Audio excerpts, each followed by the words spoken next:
Okay. You know what? Today I was thinking about some things, and I said, you know what? Let me ask Kato about this. But first, did you see that movie Limitless? Limit. I don't think so. Oh my God, it was so good. Like they made a TV series out of it, and the guy that starred in the movie, I'm not good with names, but the guy that starred in the movie, he's like the senator or something like that in the TV series. Never heard of it. Okay.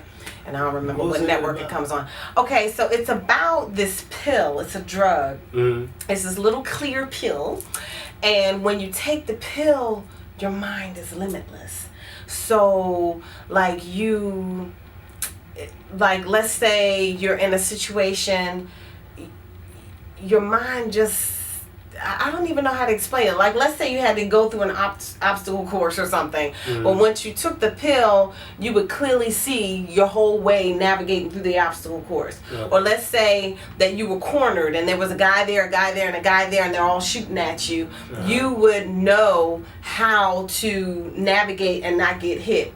Or let's say you wanted to learn a language. You could read a book like in a second and learn the language. You could absorb the information. You could listen to the Rosetta Stone and learn a language in a second. Mm-hmm. It was like you have limitless potential.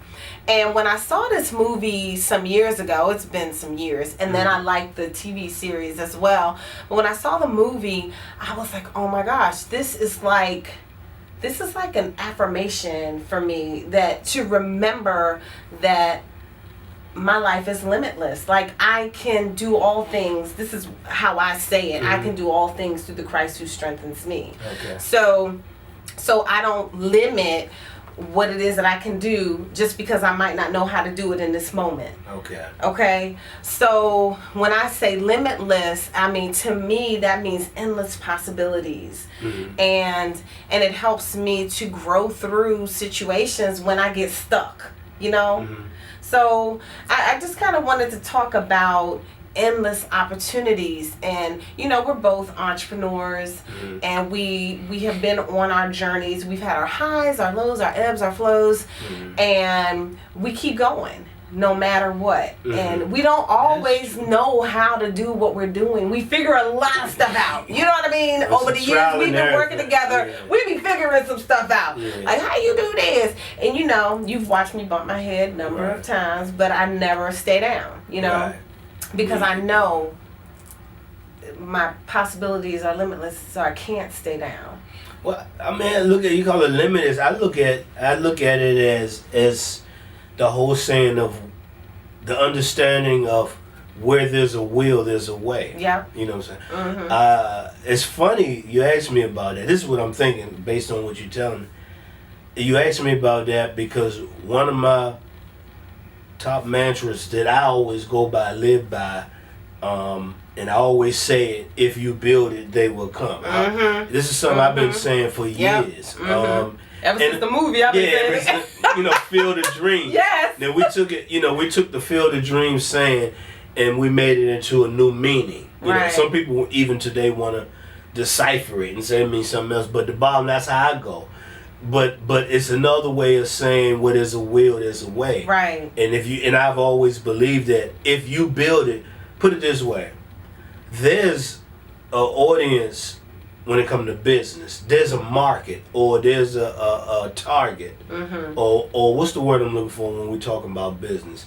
When you're talking about distribution of products or something, there's an audience. I'm just gonna say audience right now. Well, like a niche market or there's a target market. Yeah, there's a target market for each and everybody. Exactly. Be it good or evil. In all honesty, right? There's an audience.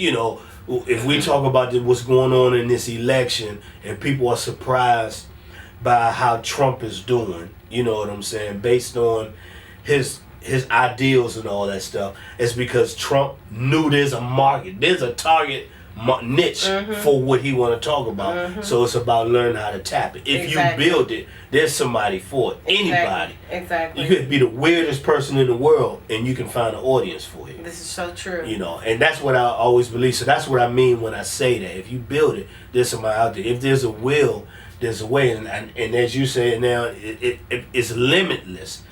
I used to always say, I used to always use a thing. I'm saying somebody would say, "You think you know it all?" And I'm like, "I know I don't think I know. There's no way in the world I know it all because I didn't, Right. I didn't graduate from college and all that. So I never thought. And so I But used to be a that's not your smart. personality. Well, I had a lot, especially women who would always say that. Oh. It's the lover in me. But anyway, but I would always return a comment and say, you know what? I don't think I know everything, but I know enough to know that what I don't know, there's a way to find out. So when somebody say, no, I don't know everything, but anything you don't know, you can go find out and then you will know. Right. You can go get the answers to. Exactly. So like Henry Ford. What do you mean, Henry Ford? Like he didn't know everything about making cars or the whole car industry. Oh, but, yeah, right. But he had different people at a button. He could push this number and dial up this person. And how, yeah. Okay, so now we need to do this. How do you do this? And, and I feel like you don't have to know everything. You know, and you can delegate, and you don't have to be good at everything. Like Gary Vaynerchuk, I was listening to him the other day, a course that I got from him, and he talked about, and I was so glad to hear somebody else say this now, because I was talking to one of my coaches about not really wanting to spend a whole lot of time doing the things that I don't do well. You know, I don't mind learning something, but if it's going to take me 8 hours to do something that it would take, for example, you 10 minutes to do, time is money. Yeah. Well, I'm going to spend 8 hours doing something, and I heard Gary Vaynerchuk say that. He said, spend 80% of your time doing what you're good at. Focus on those things that you're good at. Spend the 20% of your time trying to figure out the nuances of this, the nuances of that. Because if you spend it, and I call it, don't major in the minor leagues, or I might say, exploit your strengths and minimize your weaknesses. And I also feel like I should sponsor my weaknesses. So if this is a weakness for me, if this takes me 50 years to do, then let me hire somebody else to do that. Right. Because it takes me too long to do that. Right. Like a friend of mine was saying, well, you need to create this yourself. And I'm like, do you know how long it takes me to create something?